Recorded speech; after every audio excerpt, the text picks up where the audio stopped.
bound to a vast, plush bed by my wife's own black silk stockings, I felt the phantom chill of the fabric against my wrists.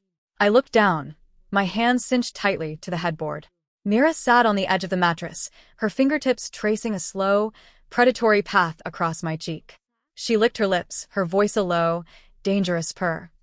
"Hubby, we didn't used to be like this at home, did we?" To the world, I was the devoted husband. In reality, I was 5 years deep into a contract that had turned into a gilded cage. Years ago, my wife, Mira, was involved in a horrific car accident that left her in a persistent vegetative state. I cared for her day and night, a saint in the eyes of the public. But all the while, her soul had been hovering above us, watching me, mocking my performance, until the day my brother burst in and revealed my true secrets. When she miraculously woke, the doting woman I once knew had transformed into a cold, ruthless master of games. I faked my own death to escape her, vanishing for 2 years. But fate is a cruel playwright. I was out one afternoon with my niece at a claw machine when I turned around and saw her. That night, I found myself tied to this bed. She leaned over me, her eyes burning with a dark intensity. "Not dead yet, Steve? Big brother, did you just watch a 15-second ad and respawn?" The memory of the ICU flashed back, the rhythmic beep-beep-beep of the heart monitor, sounding like a countdown to a life I couldn't wait to end. I had stood over Mira, watching her body tangled in tubes, my face an emotionless mask. She was my wife in name only. I had cracked my knuckles, mentally calculating the remaining time. Only 3 months left on our 5-year contract. $5 million. Enough for me and my sister to live comfortably for the rest of our lives, and more than enough for my niece's education fund. After that, the world would be mine. I would finally be paroled from this marriage. The doctor had approached me then, his face heavy with grim news. "Mr. Steve, Myra's brain damage is severe. The chances of her waking up are infinitesimally small." He suggested we cease the expensive, aggressive treatments and move to palliative care, essentially, waiting for the end. I looked at her calmly. "Move her to the best private VIP suite. Don't worry about the cost." The doctor froze, his expression shifting from pity to profound respect. He likely thought he was witnessing a legendary love. He didn't know we were bound by ink, not blood. I was merely the guardian of her safety. As long as she drew a single breath, my mission was not a failure. Besides, her family had money to burn. The luxury suite was silent, save for the hum of the ventilator. Day after day, I performed my duties. I wrung out hot towels and wiped her face, her neck, her arms, every inch of her skin. My movements were precise, my pressure steady, as if I were polishing a piece of priceless porcelain. I flipped her over, patted her back, handled the waist, and massaged her stiffening muscles. Everything was orderly. Everything was perfect. And none of it held a shred of love. "It's just a job," I reminded myself. As a final touch, I placed her hand back in its original position. Her fingers remained long and slender, but they were devoid of any spark of life. A young nurse entered the room to change the four. Seeing my attentiveness, she couldn't help but sigh in admiration. "Mr. Steve, you are so good to your wife. You're so patient. She will surely recover." I didn't say a word. I simply nodded, my heart as still as a stagnant pool. Wake up? I thought. Better if she doesn't. If that haughty socialite were to wake, my life would only become difficult again. It was better for her to lie still like this. At least this way, we both found a measure of peace. I looked at her pallid face. That mouth, which had once hurled countless bitter insults at me, was now silently sealed. It was rare. I even felt that in our 5 years together, this was the most peaceful we had ever been. I knew how I looked right now. In the eyes of others, I was the picture of a devoted husband, a role so moving it could be turned into a movie. The good man who refused to leave, caring for his vegetative wife. Acting? I had been acting for 5 years. It had become second nature. What I didn't know was that this play had an invisible audience member, her. Her soul was hovering near the ceiling, arms crossed, watching my performance with a cold, contemptuous sneer. "Stop pretending, Steve," she thought, her gaze full of disdain. "If my father hadn't forced it, you wouldn't even be fit to touch my toes. The one I love is Jeremy. You're the villain who tore us apart. You're nothing but a dog my father keeps on a leash." Floating in the void, her soul reminisced about memories that were anything but pleasant. Our 5-year marriage was like a silent film played on a loop. I had catered to her every whim, obeying her blindly. If she said east, I wouldn't dare go west. If she said the soup was too salty, I immediately threw it out and started over. If she wanted late-night snacks from the west side of the city in the middle of the night, I would drive across town to get them. In the end, she would take one look, knit her brows, and say she had no appetite before dumping it straight into the trash, simply because it wasn't bought by Jeremy. In my eyes, she was a queen on a high throne. In her eyes, I was a dog wagging its tail for money. Everything I did was to please her, to satisfy the father who paid my salary. To her, it was a cheap, nauseating performance. The doctor said I should talk to the patient frequently, using a familiar voice to stimulate the cerebral cortex to aid her recovery. Thus, I added another task to my daily routine. Today is partly cloudy with a high of 28 degrees, suitable for outdoor activities. However, you probably can't go. Latest news: Bitcoin has dropped again. Luckily, I didn't buy any. The canteen downstairs has a new menu today. The braised pork looks quite good. I sat by the bed, my tone flat and monotonous as I read news clips from my phone, the content as dry as a board meeting. I didn't know that Mira, floating above, was irritably covering her phantom ears. Shut up, Steve. Can you stop your disgusting voice? Do you think this will move me? It only makes me feel more revulsed. Having finished the news, it was time for her nutritional four. I tore open the packaging, took the infusion tube, and bled out the air. I skillfully inserted the needle into the medication port, hung the bag on the 4-pole, and adjusted the drip rate. 60 drops per minute, exactly. Every movement was fluid and precise, like a pre-programmed android. My work finished, I leaned back in the chair and closed my eyes to rest. Mira's soul hovered directly in front of me, scrutinizing my calm face. The disdain in her eyes deepened. Go on, keep acting. In your heart, you're praying I never wake up, aren't you? That way, you can keep taking my father's money, stay in my house, and live like royalty. Quite the brilliant calculation. The more she thought, the more convinced she became that her theory was correct. Her hatred for me almost solidified into something tangible. Simultaneously, her heart filled with a desperate longing for her dream lover, Jeremy. Jeremy, why haven't you come to see me yet? Please come and take me away. I don't want to look at this disgusting man anymore. She waited for her hero to rescue her from me, the villain. Suddenly, the hospital room door was slammed open. My brother, Owen, charged in like a wildfire. Thud. 2 packets of dark herbal medicine were tossed onto the bedside table, nearly toppling my water cup. I bought this blood and chi tonic for you, he panted, pointing a finger at my face and scolding me. If you don't nourish yourself, you're going to waste away. Look at your face, you're as pale as a ghost. Anyone would think you're suffering from kidney failure. I didn't turn around. I detached the monitor lead and carefully checked Mira's vitals. I adjusted the corner of the blanket that had slipped, my movements calm and devoid of any unnecessary emotion. Owen's temper flared instantly. He grabbed my wrist with surprising strength. You still care about her? Steve, are you sick in the head? Haven't you done enough for this ungrateful wolf? Has she ever acknowledged a single thing you've done? Mira, floating near the ceiling with her arms crossed, looked confused. What exactly has he done for me? Her spectral brows knitted together. Wasn't it just playing the servant doing the laundry and cooking? My father paid for that.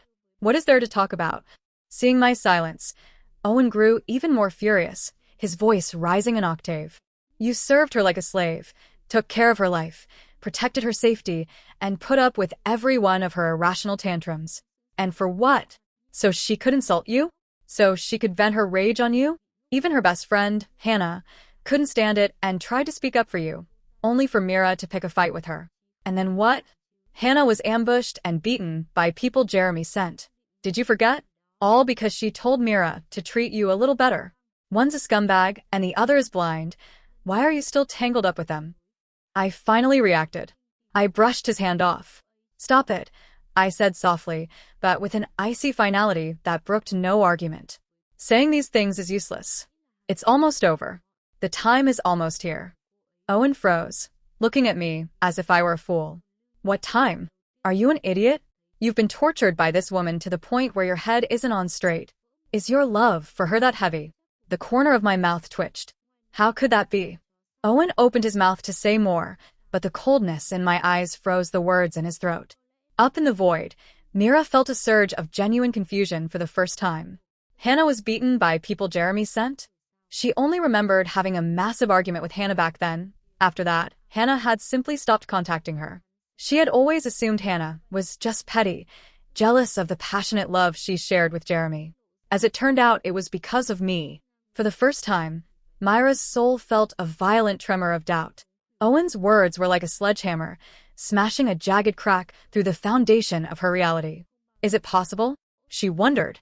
Besides the cooking and the servitude, is there more I never knew? Owen, seeing that I wouldn't listen, seemed to have finally snapped. His handsome face was flushed a deep crimson, like a boiled lobster. Steve, have you been tortured into idiocy? The next second, there was a violent rip. He lunged forward and tore my short-sleeved shirt open from the collar. Buttons flew across the room. From my chest down to my arm, 2 jagged, centipede-like scars were exposed to the sterile air. One slashed across my chest, missing my heart by mere centimeters. The other spiraled from my shoulder down to my elbow, stark against skin made pale from years of overwork and exhaustion. They looked like 2 fierce, unhealing gashes in the fabric of my life.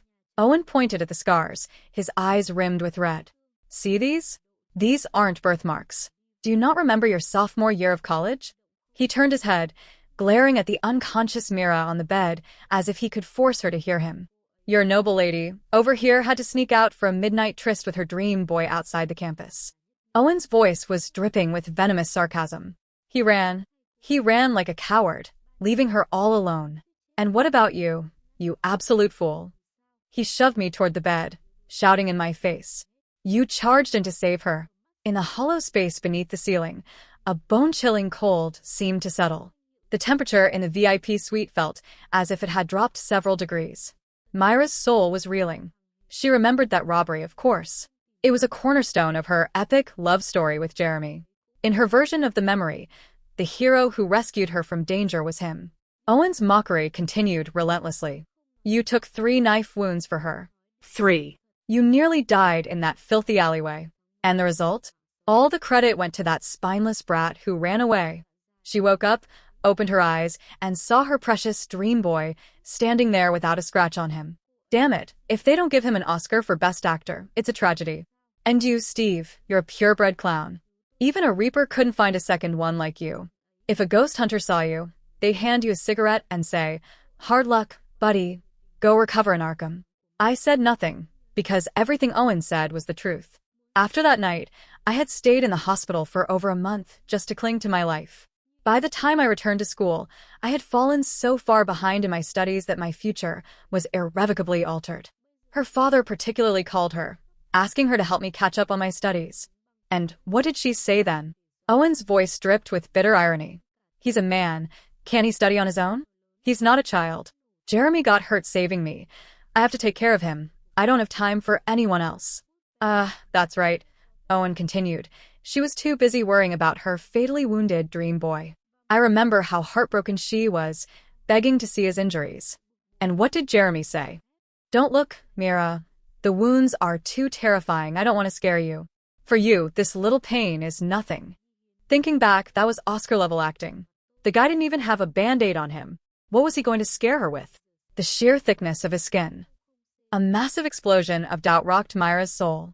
Her pale, spectral fingers unconsciously reached toward my chest, tracing the air above the longest scar. She couldn't feel it, but she could see the jagged, raised skin. And, a week ago, Owen's voice went up another notch, fueled by the frustration of seeing a brother he couldn't save. When this idiot was in that car accident and the hospital blood bank hit critical alert, you ran there like a fool to donate blood to save her. He pointed at my face, his voice cracking with a mix of grief and hatred. Look at yourself now. You gave 400 cubic centimeters of blood. Do you not value your own life anymore? What's the point of saving this vegetable? Is she ever going to wake up? Finally, I frowned. Owen, stop it. This is a hospital room. Have some respect. I have my reasons for doing what I do. What reasons? What reason is worth your life? He almost laughed. You're a simp, a glutton for punishment. You're the ultimate version of a martyr. If a wolf invited you for hot pot, you'd stand at the door making sure the wolf had a scarf so it wouldn't catch a cold while eating you. You've moved heaven, Earth, and everyone else, except her. In her heart, there's only her precious Jeremy. Owen's words were like a blunt knife, sawing back and forth across my heart. Finally, I couldn't take it anymore. Then what else could I have done? My voice was soft, but it carried a chilling, bone-deep exhaustion. My biggest regret is not claiming those 3 knife wounds the moment they happened. But how could I? I was in the hospital for a month. By the time I got back to school, that bastard Jeremy was already wearing the hero's halo. He had finished his entire performance in front of her. With how obsessed she was with him back then, do you think she would have believed me if I jumped out and told the truth? I let out a self-deprecating laugh. She would have just thought I was pathetic and shameless, jealous of her hero, trying to steal the credit for saving her life. Back then, if I had spoken up, my life by her side would have been even worse than hell. Don't even talk about me. Even when her own father personally tried to explain the truth, she ignored him, believing he was just lying to trick her into accepting a life with me. I said, my voice hollow. She didn't even believe her own flesh and blood. So what am I? Just a man working for a paycheck. What do I count for? As the last word left my lips, the air in the room seemed to crystallize. Above me, Mira's soul wasn't just collapsing anymore, she was shattering completely. Memories she had buried deep began to resurface. She remembered her father mentioning her rare Rh-negative blood type, the panda blood. Her father had told her once, Steve has the same blood type as you, Mira. That was one of the reasons I chose him. And how had she replied back then? Dad, don't you find that disgusting? You just found me a servant, not a blood match. What do you see him as? A mobile blood bank. Now, the realization hit her like a physical blow. She was the disgusting one. She had never cared to learn a single thing about me. Countless fragments of memories she had once discarded now returned as jagged shards of glass, piercing her soul. I had always prepared warm meals for her because of her sensitive stomach. She had complained they were too greasy and dumped them. I had always left a dim yellow light on in the living room when she came home late because she was afraid of the dark. She had scolded me for wasting electricity. During her monthly cycles, when she was pale with pain, I had quietly prepared brown sugar water and heating pads.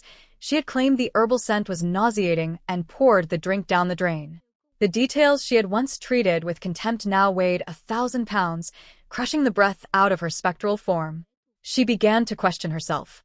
Was her coldness, her cruelty, her total dismissal of me ever justified? She had treated me like a tool bought with cash, something to be summoned or discarded at will. But if this tool had consistently used his very life to shield her while she blindly handed his glory to another, wasn't she the one who was guilty? Slam! Owen stormed out, the sound of the door echoing like a gunshot. The room fell back into its rhythmic, mechanical silence. Mira's soul hovered in the center of the room, looking like a discarded child. She wept in silence, feeling a heart-wrenching agony for me for the very first time. And beneath that pain was a question she was terrified to answer. How much do I actually owe him? And who is the one who truly loved me? After the echoes of the door died down, the world became still again, save for the monotonous hum of the ventilator. With a face devoid of emotion, I leaned down and picked up the 2 packets of dark herbal medicine. The scent was pungent and sharp. Owen was always like that, a volatile flame. But he wasn't wrong. I truly was a clown. But even a clown has to finish his set. I placed the medicine neatly on the bedside table, planning to brew a cup later. I couldn't afford to collapse during these final 3 months. I stepped toward the bed and looked down at Mira, lying there in her forced tranquility. Her face seemed smaller than before, pale as a sheet of parchment. I took her arm and began the joint exercises, wrist, elbow, shoulder, my movements gentle, practiced, and precise. I began to mutter, half to her and half to the hollow silence of the room. The doctor told me to do this, I said. He says it slows down muscle atrophy. If you ever wake up, your recovery might be faster.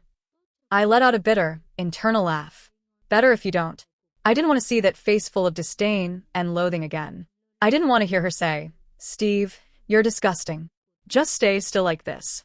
It was better for both of us. I took her slender fingers and moved them one by one. Above me, Mira's soul hovered, suspended in the void. She looked at my gaunt face, the dark circles under my eyes, and the slight tremor in my hands from the massive blood loss. For the first time, she was truly looking at me, not with the superior scrutiny of the past, nor with cold indifference, but with a raw, aching regret and a complexity of emotion she couldn't name. She remembered the dim yellow light always burning in the living room and the shadow of a man slumped on the sofa, fallen asleep while waiting. She looked at the puncture marks on the back of my hand, the scars from the blood donations. She thought of Owen's words, 400 cubic centimeters. Her rare panda blood was in short supply, and I hadn't hesitated for a second to roll up my sleeve. Her spirit trembled. She reached out a phantom hand, wanting to touch my face, wanting to smooth the exhaustion etched between my brows. Her fingertips brushed my cheek and passed right through without resistance. No warmth, no sensation, no contact, as if she had never existed at all. As for me, a sudden, bone-deep chill washed over me, as if something icy had ghosted across my skin. I instinctively reached up to touch my forehead, feeling an indescribable pressure, like a pair of eyes were boring into me.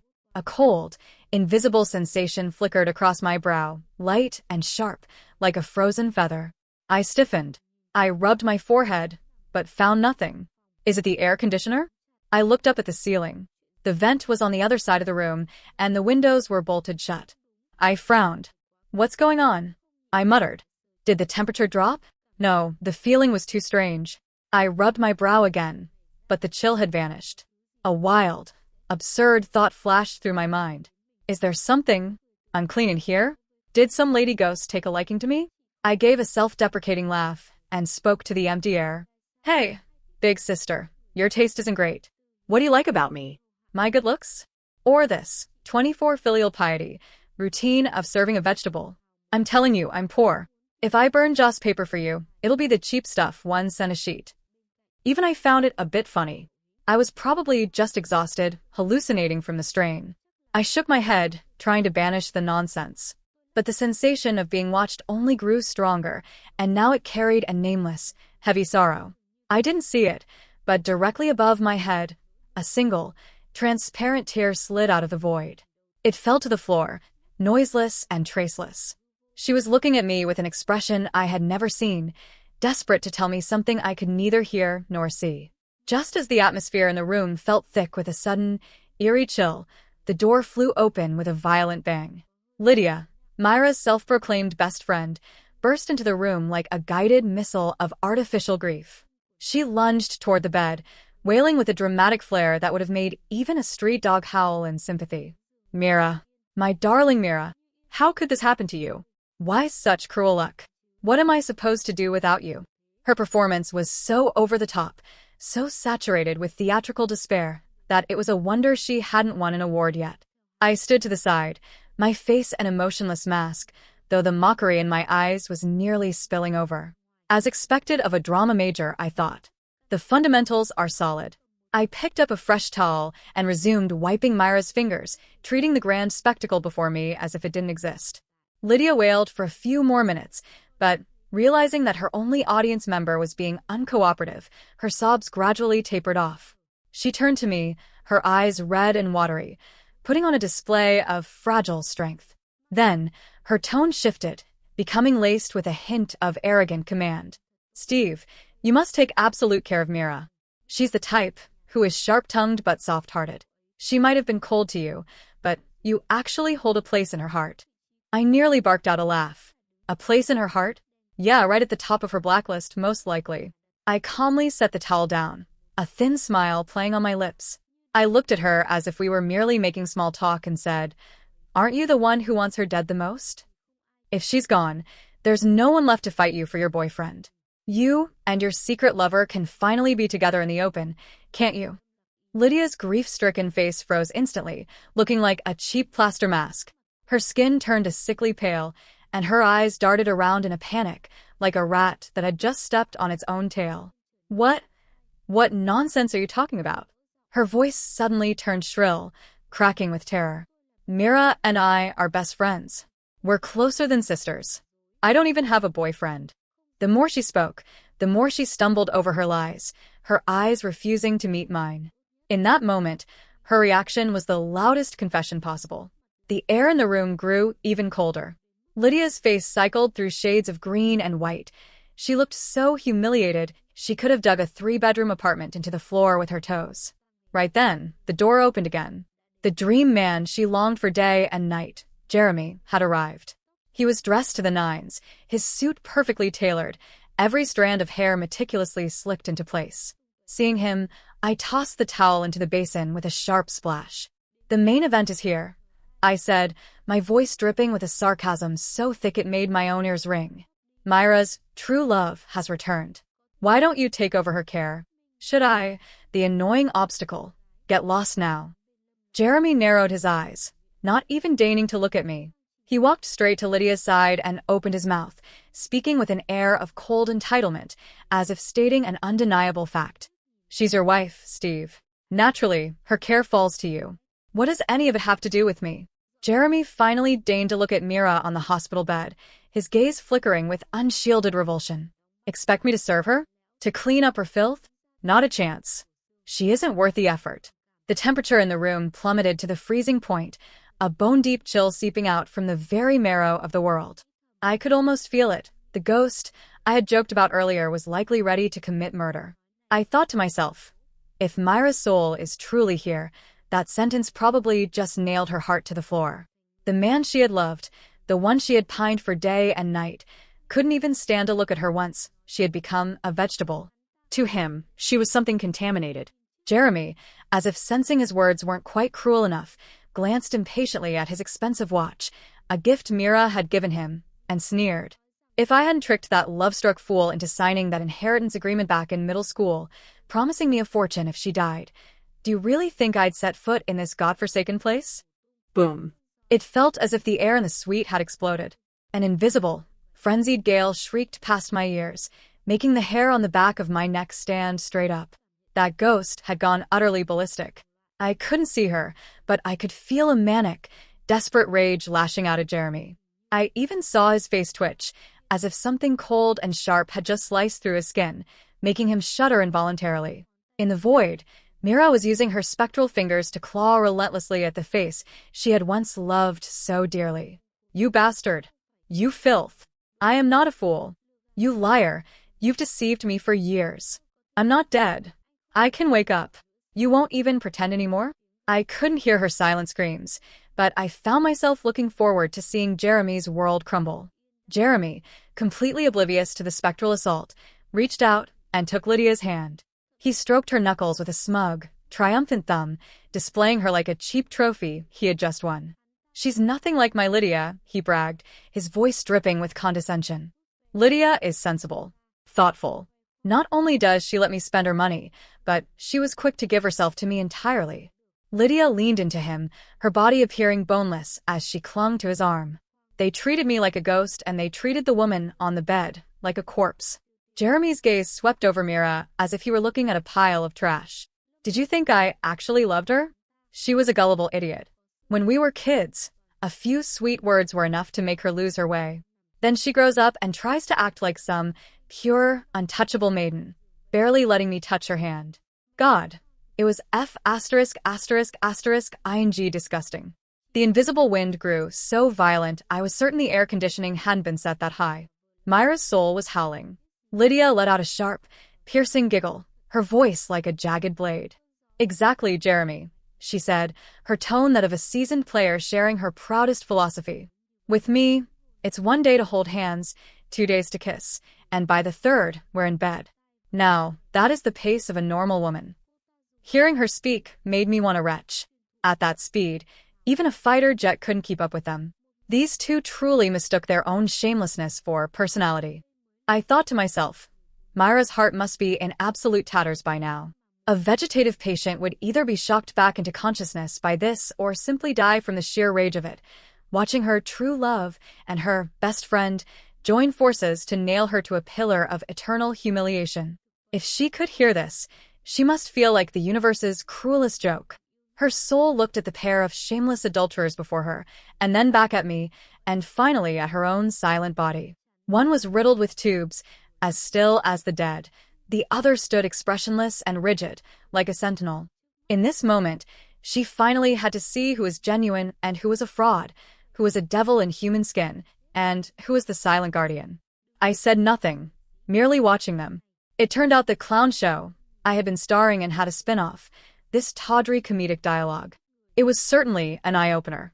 Seeing that I offered no reaction, the pair seemed to find their monologue losing its thrill. Jeremy turned his gaze toward me, his face twisted in a look of cheap superiority. "Hey, you lapdog," he sneered, looking me up and down with contempt. 5 years of licking her boots, and what did you get for it? Did she ever even look you in the eye? I remained silent, simply staring him down. Sometimes, silence is the hardest slap in the face, but he seemed to take my quietness as an admission of defeat or, worse, admiration. He laughed even more triumphantly, looking like a skunk that had just successfully raided a henhouse. He went as far as to drop a bombshell, his voice dropping to a conspiratorial level. "You know, when I took the knife for her that year, I directly told her I did it and she believed it instantly." He leaned in closer, his tone dripping with boastful arrogance. "She loved me even more after that. Tell me, isn't she just a pure-blooded, love-struck idiot?" Around me, a blast of icy wind truly did whistle through the room. The windows were shut tight, yet my hair fluttered as if caught in a draft. My family comes from a lineage of martial artists. We aren't superstitious, but we have always respected the hidden forces of the world. "Sister Ghost, your grievances are starting to feel a bit heavy," I thought. I secretly cheered Jeremy on in my head. This guy just drove a tanker truck into a brick wall. My sixth sense told me that Mira could probably hear everything. Even modern medicine confirms that vegetative patients often perceive the world outside. "Aren't you afraid of death, Jeremy? Or do you think someone's going to burn you a 3-bedroom paper villa in the afterlife?" I mused. "Actually, keep going. If you manage to make her so angry she dies, I'll be the one in luck."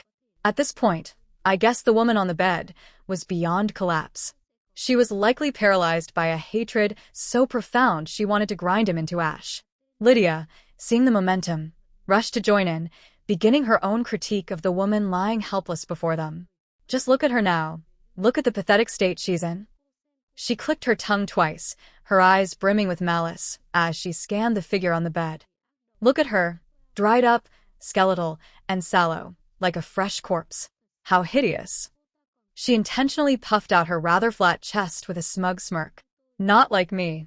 Nourished by my Jeremy, I'm glowing, rosy-cheeked, and full of life." My eyelid twitched. "Nourished? Lady, your choice of words is unique. Are you two in a relationship between a plant and a gardener?" She didn't seem finished. If she weren't hogging the toilet without doing her business, if she weren't this mobile ATM that hasn't finished paying out, I would have gone public with Jeremy ages ago. She pinned every fault on the woman lying on the bed, the one who couldn't talk back. In her mind, everything was Mira's fault. I felt that spectral wind transform into a cyclone, spinning frantically within the hospital room. Hallucinations. Must be hallucinations. Mira's soul was likely screaming in a mindless frenzy that no one could hear. "You treacherous bastards. You won't die a peaceful death. I'll haunt you even as a ghost." I heard nothing, but I felt the room becoming unbearable, the pressure mounting. If I stayed much longer, I feared I wouldn't die of disgust, but of the sheer weight of their toxicity. While much of what they said was true, it was profoundly nauseating. I looked at the pair of traitors, then back at Mira, who remained eerily still. Jeremy, perhaps perceiving my silence as a provocation, finally lost his patience.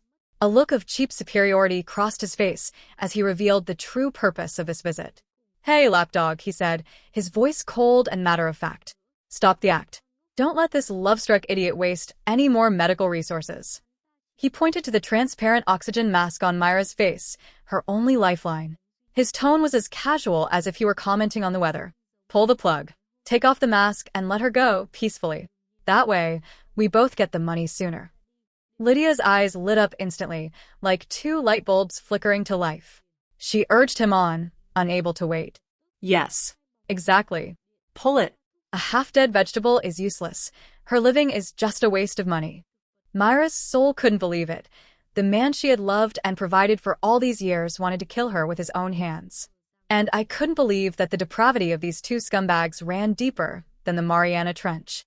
Seeing me remain motionless, a flash of impatience crossed Jeremy's face. He actually took a step forward, reaching out his hand, truly intending to pull Mira's oxygen tube. "Useless dog. Still want to play the knight in shining armor? If you won't do it, I will." The moment his hand was about to touch the tube, I moved. I hadn't practiced martial arts for over 20 years just to do Tai Chi in a park. Mr. Liu, actually, I might as well call him Dad, hired me for one mission, to protect Mira. Even if she only has one breath left. A crisp crack echoed through the room. I snatched Jeremy's wrist midair and twisted it backward. The force was so great that even I was surprised by my own strength. Jeremy let out a shrill, agonizing scream like a slaughtered pig. His face contorted instantly, and cold sweat began to pour down his forehead. I didn't give him a single second to react. I lunged forward and delivered a kick with 10 out of 10 force, catching him square in the lower abdomen. He went flying like a ripped sack of grain, flipping over the chair behind him before crashing onto the floor in a pathetic heap. As he tumbled, my other hand moved with lightning speed to slam the red emergency button at the head of the bed. The piercing alarm instantly echoed throughout the entire floor. The sound of chaotic footsteps thundered from the hallway. The duty nurses and the other bodyguards stationed at the nursing station came charging in. Mr. Steve, what happened? The room descended into utter mayhem. Lydia shrieked, throwing herself toward Jeremy, who was still groveling on the floor. Amidst the madness, I remained deathly calm. I pulled out my phone, my movements as steady and deliberate as if I were merely ordering takeout, and dialed 3 digits. When the call connected, I spoke into the receiver with a flat, emotionless tone. Hello, is this the police? VIP room 28, First People's Hospital. We have an attempted murder and malicious disturbance in progress. Security and the police arrived in record time, the entire floor buzzing because of my decisive action. Jeremy was still rolling on the ground, his mouth spewing a constant stream of curses about me, abusing my power, while Lydia clung to him, weeping hysterically and accusing me of being a violent criminal. I simply leaned against the wall, watching the final act of this pathetic clown show with cold eyes. The officers were seasoned professionals. A quick check of the surveillance footage was all it took. They hauled the two of them up by their collars like scrawny chickens. Then I pulled out my phone one more time to call Mira's father. Mr. Liu, rest easy. I know my mission. I will protect Mira. There won't be any more problems. Those 2 pests you've been worried about, I've already had the police take them away. This time, we can get rid of them for good. There shouldn't be any pushback from Mira's side anymore. The voice on the other end was heavy but resolute. With this move, they were finally crushed. Since Mira wasn't waking up, she wouldn't be able to fly into a rage or blame me for any of this. I hung up. The world was finally at peace. 5 days later, the dust had completely settled. Mr. Liu arrived, looking haggard and travel-worn. He seemed to have aged several years in a matter of days, the red veins in his eyes as dense as a net. He told me that he had utilized all his connections. The charges against Jeremy and Lydia had been upgraded to attempted murder. With several crimes combined, they were looking at a minimum of 5 to 6 years behind bars. He patted my shoulder, a flicker of relief crossing his face. This is for the best. Once Mira wakes up, no one will be left to harass the 2 of you. You'll finally be able to nurture your feelings for one another. Beside us, Mira's soul nodded vigorously, pleading, Yes, hubby, stay with me. I know I was wrong. I was out of my mind, I was crazy. Unfortunately, I couldn't hear a word. I looked at him and calmly shook my head. Mr. Liu, there are 3 months left on the contract. Even if she wakes up, we won't be staying together. Hearing this, Mira's spirit lunged toward me in desperation, trying to grab my hand to coax me, but she only passed straight through my body. Hubby, don't go. I haven't even made it up to you yet. How can you just run away and leave me behind? I'm truly sorry. If it's money you want, I can give you so much of it. I'll have my dad give you everything. Just stay with me. Mr. Liu looked stunned. 5 years together, and not a single spark of affection? I gave a bitter, thin smile, but the warmth didn't reach my eyes. No. Just as I never held a place in her heart, she was never anything more than a mission to me. The moment the words left my lips, that familiar, eerie chill flooded the room once more. Mira's soul hovered inches from my face. You do have a place. You're the only one in my heart now. I just couldn't tell before. I can tell now. Please, believe me. I felt something icy ghost across my cheek. I thought I heard a faint, broken whisper, trembling in the air. Did you truly never love me? I don't believe it. I don't believe you could do all of this for me just for the sake of money. Mira's soul cried out beside me. Mr. Liu let out a long, heavy sigh, looking as though the strength had been drained from his body in an instant. It's my fault. It's all my fault. I spoiled her. I turned her into a fool. He looked at his daughter on the bed, his gaze a complex web of emotions. Back in college, I was terrified she'd be swindled out of her fortune and her dignity by someone like Jeremy. That's why I sought you out and asked you to protect her on campus. Your family comes from a lineage of martial artists, and your father was a hero who died for justice. I trusted your character implicitly. That was why, later on, I forced the arrangement for you to marry her. He paused, his voice tinged with deep remorse. But as the saying goes, ill luck clings to the wretched. With your father's skills, he shouldn't have perished like that, leaving you and your sister alone with no one to lean on. I looked at the ceiling, my gaze drifting. My sister and I being a bit miserable is fine, I said quietly. It's my mother who shouldn't have suffered. My father became the anti-drug hero he had dreamed of being since childhood. It was a noble pursuit, yet an empty one. It was that very heroism that got my mother killed. But I suppose his lifelong dream was fulfilled.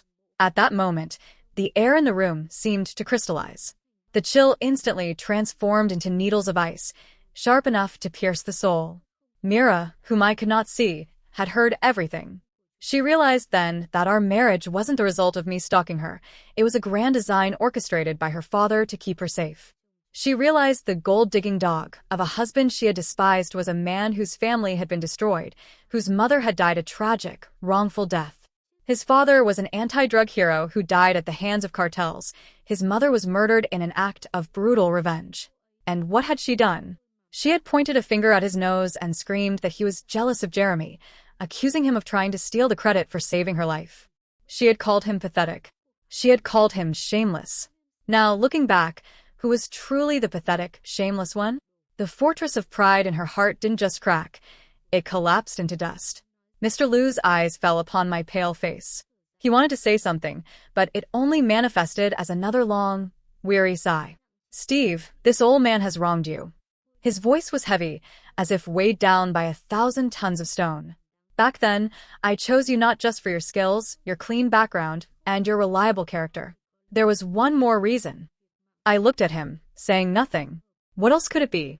Likely that my life was cheap and happened to be a perfect fit. His clouded eyes finally betrayed a flicker of unspeakable guilt. Because your blood type is the same as Mira's. Rh negative. Panda blood. I had a selfish motive. I feared if something happened to her. I needed you as a living, breathing blood bank. The familiar coldness returned to the room, but this time it brought no rage. It brought only a profound sense of deadness, like a frozen lake without a single ripple. Mr. Liu rubbed his hands together awkwardly, looking like a child who had committed an unforgivable mistake. I know this was shameless of me, but for people like us in our world, this is common. It's very common. I almost let out a laugh. That's right. Very common. The life of the wealthy is a life. The life of someone like me is just a spare part. I finally spoke up. My tone as calm as if I were discussing the weather. Taking money to do a job is only natural. You paid me, Mr. Liu.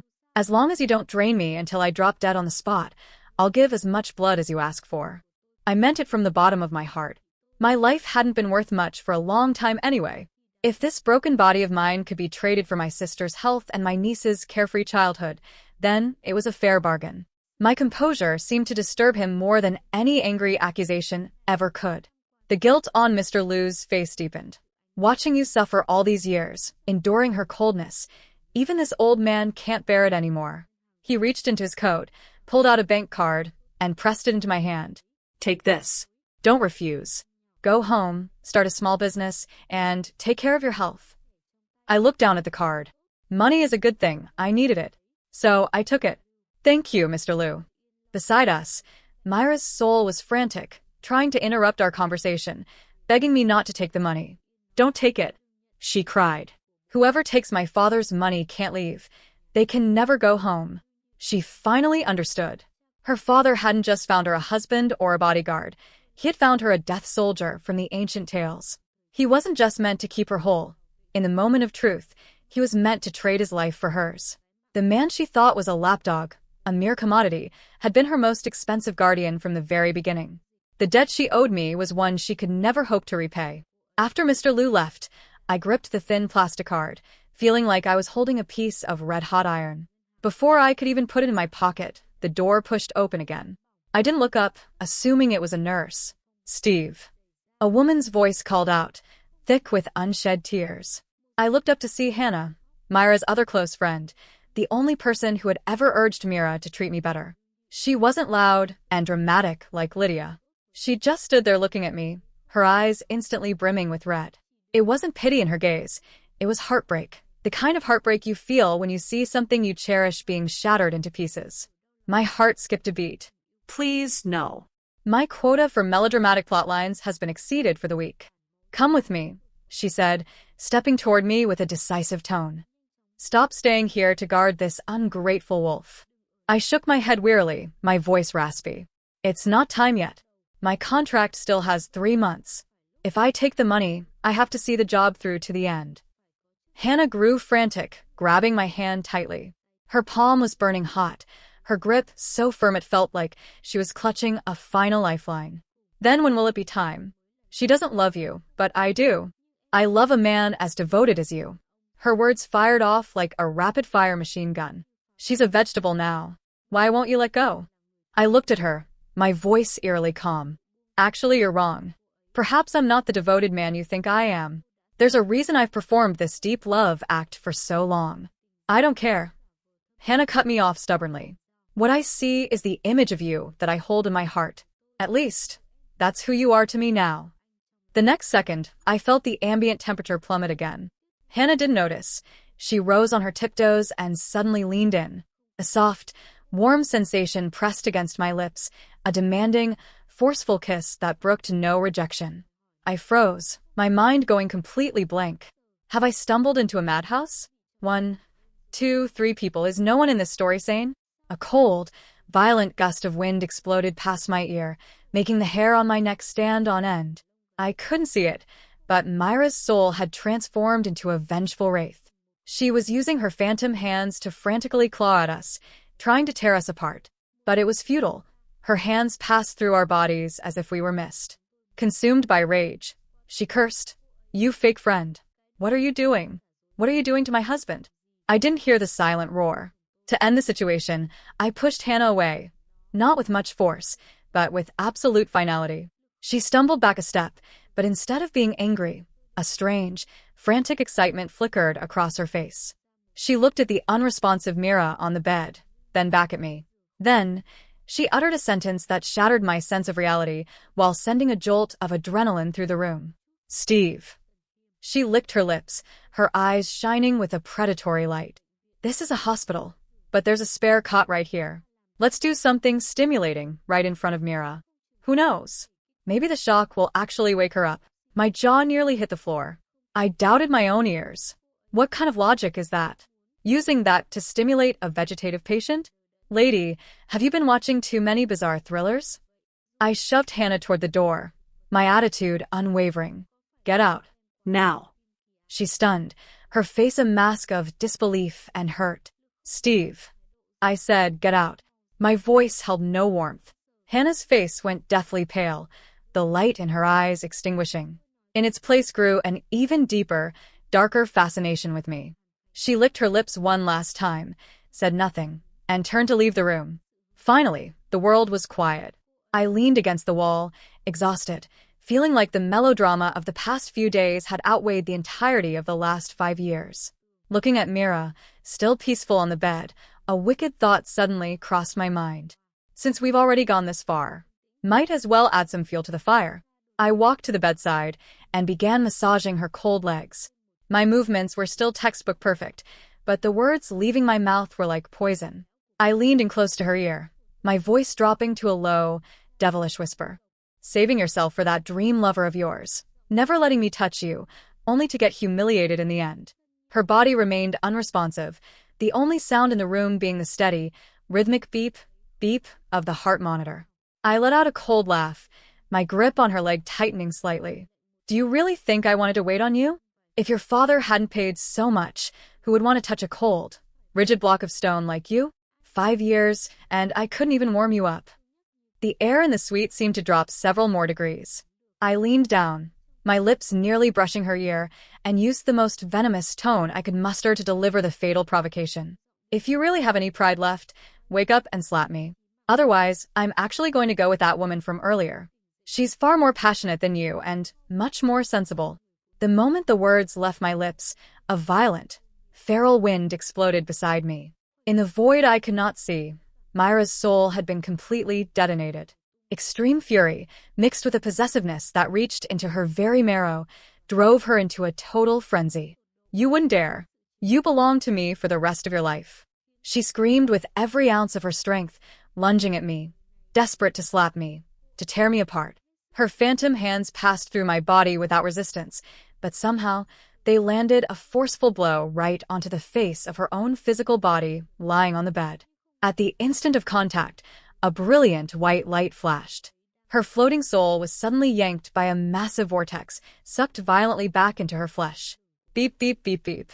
The heart monitor let out a sharp, piercing alarm, the green lines dancing frantically across the screen. I jerked upright, staring at the bed. Mira's fingers, the hands that had hung lifelessly by her side for years, actually twitched. My heart sank.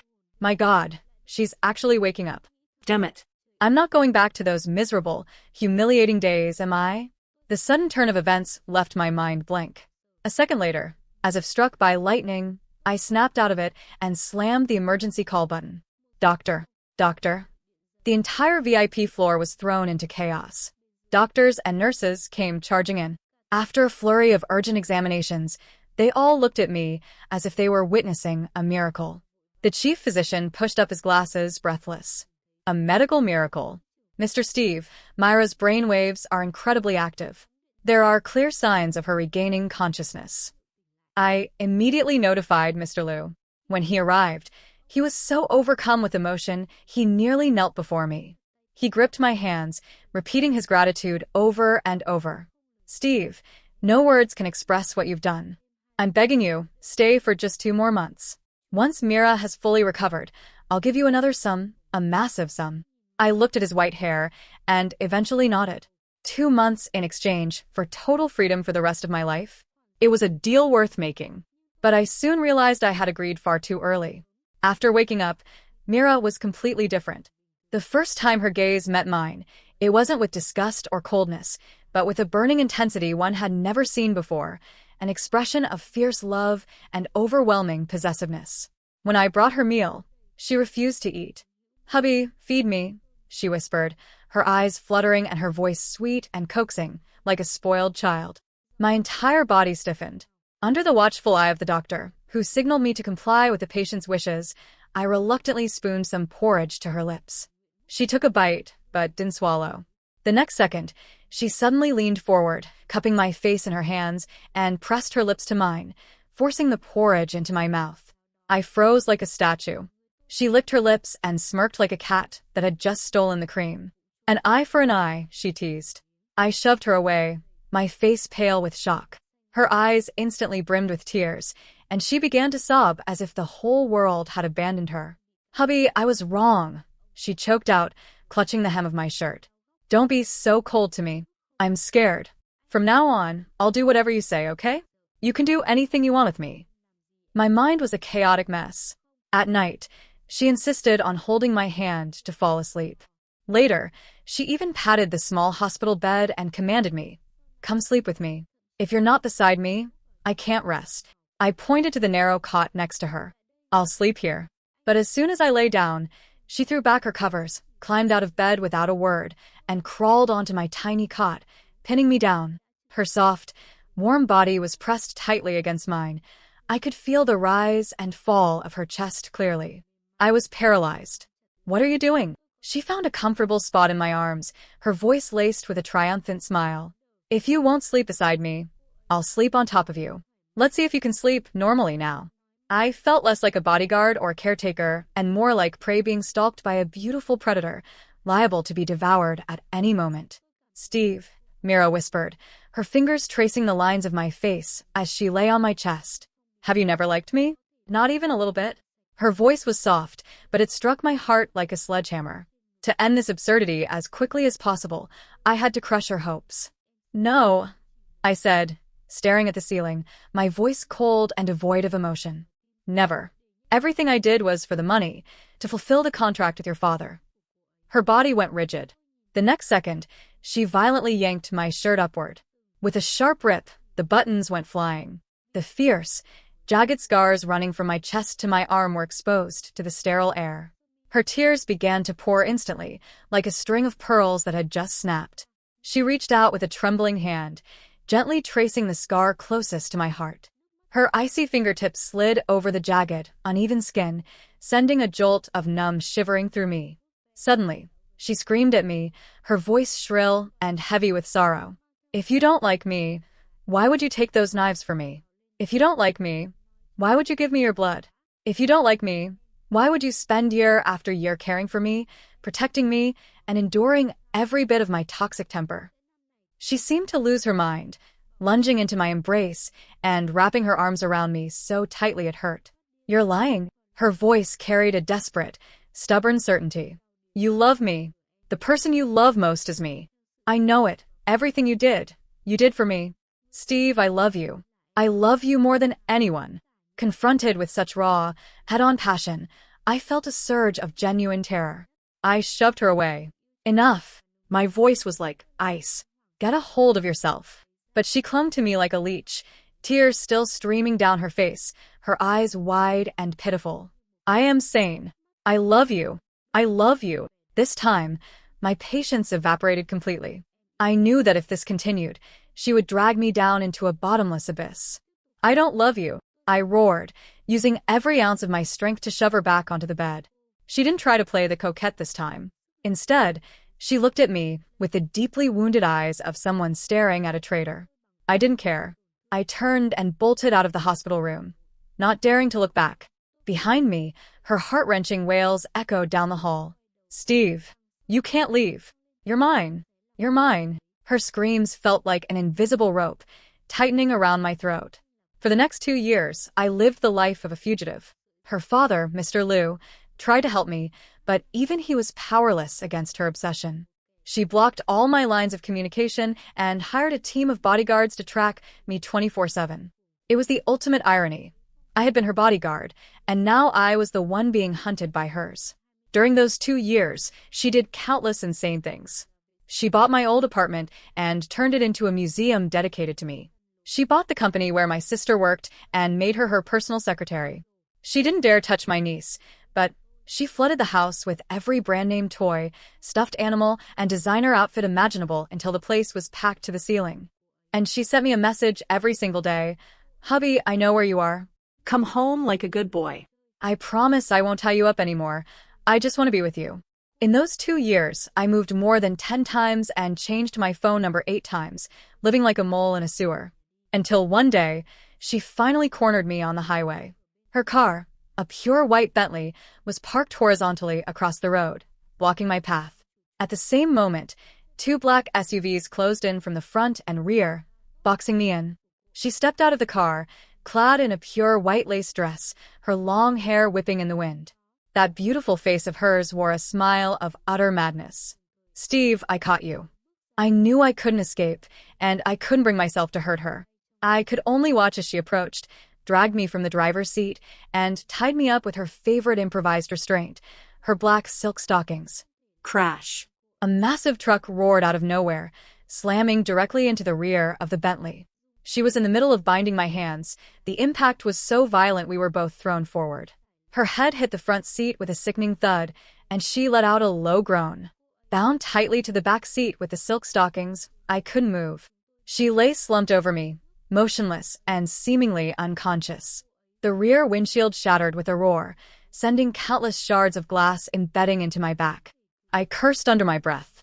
The mission was almost over, yet here I was, suffering one more senseless injury. Her security team finally arrived, a frantic crowd prying the doors open. As they scrambled to check on Mira, I used the chaos to desperately wrench myself free from the bindings and rolled out of the car. Ignoring the hammer-like throb in my back, I immediately dialed Mr. Liu. The moment he picked up, I was nearly sobbing with frustration. "Your precious daughter has lost her mind. I want a divorce." Right now. Immediately. "Mr. Liu, I just saved her life again. We are even. You have to help me." I proposed the only plan that could free me from this madwoman. Faking my death. We would announce that I died in this accident, my body burnt to ashes and scattered at sea. I just needed enough money to vanish completely. The other end of the line was silent for a long time before a weary, bone-tired sigh echoed through the phone. All right, Steve. I owe you this much. 2 years later, I used this severance pay Mr. Liu provided to open a few small shops, living life as a hands-off boss. My brother and sister managed the business. My sister's illness had long been cured, and she now kept the books for me. My little niece, Lily, had started primary school, growing up as pretty as a doll, though she was a bit clingy. One weekend, I took her to the mall, but she wouldn't budge when we passed a claw machine. Suddenly, the scene shifts. I am tied to a massive, soft bed with black stockings. I can feel the icy silk sliding across my wrists. I look down. My hands are cinched tightly to the headboard. Mira sits on the edge of the bed, her fingertips grazing my cheek as she licks her lips. Hubby, she whispers, it wasn't like this when we used to be home together. Once, I was a contract husband playing the lapdog for 5 years. Then, my wife was in an accident and became a vegetable. I cared for her day and night while her soul hovered above, cursing my performance, until my brother burst in and revealed all my secrets. She woke up through a miracle, transforming from a love-struck fool into a total obsessive. I faked my death and hid for 2 years, but in the end, the hunter found her prey. Until that day, the day I took my niece to play the claw machine, turned around and saw her. That night, I found myself tied to the bed with her black stockings as she licked her lips and questioned me. So, you're not dead after all? She whispered. Hubby, did you manage to respawn after a 15-second ad? My throat felt bone dry. Mira, just stay calm for a second. Calm. Her laugh grew even more manic. I've spent 2 years searching for you, missing you until I was on the brink of insanity. How do you expect me to be calm? She told me that for the past 2 years, her only source of joy was sending that pair of traitors to a mental asylum and forcing them to watch football matches every single day. Then, her demeanor shifted instantly, her gaze turning dangerous. You've been living quite well these past 2 years, haven't you? A new wife, a daughter, the whole family package. Your little girl even knows how to call you Dad. Terrified out of my wits, I hurried to explain. That's my niece. My sister's daughter. Oh, she hummed, drawing out the sound. Your niece? I thought you'd gone behind my back to have a daughter of your own. Now that the misunderstanding was cleared, I barely had a moment to breathe a sigh of relief before she suddenly leaned down and yanked my shirt up. Her fingers traced the 3 faded scars on my chest. Her warm breath fanned against my ear. 3 big scars. To pay me back, you'll have to give me 3 children first. 3 stabs for 3 lives. That's how you settle a debt of love. We start tonight. Horrified, I pleaded with her. Wait. Hold on. I'm not prepared. At least let me go take some supplements first. She only laughed, her entire weight pressing down on me as she whispered 4 words into my ear. I can't wait anymore.